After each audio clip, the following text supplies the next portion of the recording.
દર્શક મિત્રો, વડોદરા મહાનગરપાલિકાની ચૂંટણીના પરિણામોએ શહેરના રાજકીય સમીકરણો બદલી નાખ્યા છે। 74 બેઠકો ધરાવતી સંસ્થામાં ભાજપે પોતાની પકડ મજબૂત કરી છે, પરંતુ કોંગ્રેસ માટે આ પરિણામો આત્મમંથન કરતા વધુ આત્મઘાતી સાબિત થઈ રહ્યા છે। ગત ચૂંટણીમાં 7 બેઠકો ધરાવતી કોંગ્રેસે આ વખતે 6 પર આવી ગઈ છે। આ એક બેઠકનો ઘટાડો ભલે આંકડામાં નાનો લાગે, પરંતુ તે શહેર પ્રમુખ ઋત્વિક જોશીના નેતૃત્વ માટે મોટું પ્રશ્નાર્થ ચિહ્ન ઊભું કરી રહ્યો છે। કોંગ્રેસ માટે સૌથી મોટો ફટકો તેના મજબૂત ગઢ ગણાતા વોર્ડ નંબર 1માં પડ્યો છે। અહીં કોંગ્રેસની આખી પેનલ જીતવામાં આવી હતી, પરંતુ આ વખતે ભાજપે અહીં 2 બેઠકો આંચકી લીધી હતી। એ ઉપરાંત પક્ષના પીઢ નેતા બાળુ સુર્વેની હાર પણ સંગઠનની નબળાઈ દર્શાવે છે।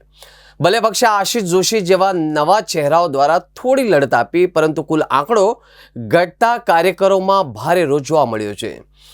રાજકારણમાં નૈતિક જવાબદારી એક મહત્વનો શબ્દ છે।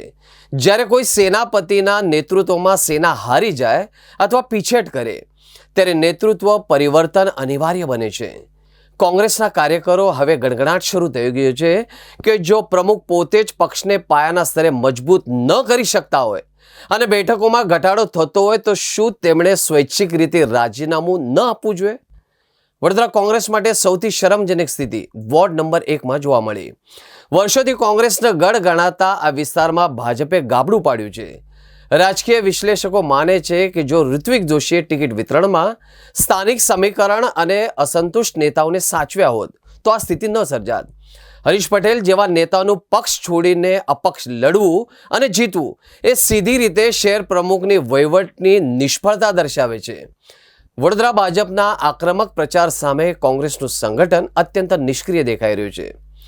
હાઈકમાન્ડ સામે સૌથી મોટો પડકાર એવા નેતાને શોધવાનો છે કે જે વડોદરા કોંગ્રેસના વિખરાયેલા કાર્યકરોને એક તાંતણે બાંધી શકે। એક કાર્યકરે કહ્યું કે અમે મહેનત કરીએ છીએ, પણ ઉપરના સ્તરે આયોજનનો અભાવ છે। જો હાર્યા પછી પણ જવાબદારી નક્કી ન થાય તો આગામી વિધાનસભાની ચૂંટણીમાં કોંગ્રેસનું અસ્તિત્વ વડોદરામાંથી ભૂસાઈ જશે। વડોદરા કોંગ્રેસના ઇતિહાસમાં આ એક નિર્ણાયક વળાંક સાબિત થઈ શકે છે કે જો ઋત્વિક જોશી સામે ચાલીને પદ ત્યાગશે તો તેઓ પક્ષના હિતમાં એક મોટો દાખલો બેસાડશે, પરંતુ જો તેઓ પદ પર ચીપકી રહેશે તો આગામી દિવસોમાં પક્ષમાં ભડકો થવાની અને આંતરિક જૂથબંધી વકરવાની પૂરેપૂરી સંભાવના છે। હવે દડો પ્રદેશ પ્રમુખના કોર્ટમાં છે। કોઈ પણ રાજકીય પક્ષ માટે ચૂંટણીમાં બેઠકો વધવી એ સફળતાની નિશાની છે, પરંતુ વડોદરામાં કોંગ્રેસની ગાડી રિવર્સ ગિયરમાં ચાલી રહી હોય તેવું ચિત્ર ઉપસ્યું છે। ગત ચૂંટણીમાં 7 બેઠકો સાથે વિપક્ષમાં બેઠેલી કોંગ્રેસ આ વખતે પોતાની એક બેઠક ગુમાવીને 6 પર પહોંચી ગઈ છે। સોશિયલ મીડિયા પર કોંગ્રેસના સમર્થકો ખુલ્લેઆમ લખી રહ્યા છે કે જો પ્રમુખના જરા પણ નૈતિકતા બચી હોય તો આ શરમજનક હાર બાદ તેમણે 1 મિનિટ પણ પદ પર રહેવું જોઈએ નહીં। 69 સામે 6ના આંકડાઓ સાબિત કરી દીધું છે કે વડોદરા કોંગ્રેસ અત્યારે નેતૃત્વ વિહોણી બની ગઈ છે। ઋત્વિક જોશી માટે આ માત્ર રાજકીય નહીં, પરંતુ નૈતિક કસોટીનો સમય છે। શું તેઓ પોતાની ખુરશી બચાવશે કે પક્ષનું ભવિષ્ય?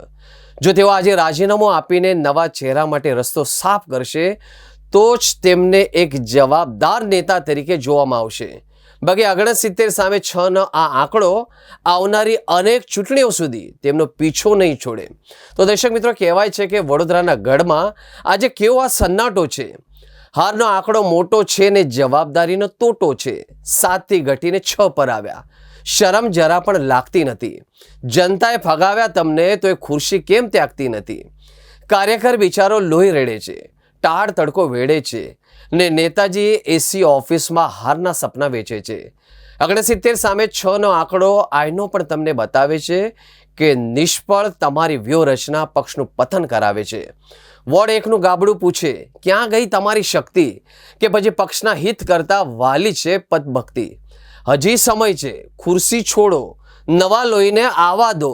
ડૂબતી આ કોંગ્રેસને નૈયા કિનારે તો લગાવવા દો।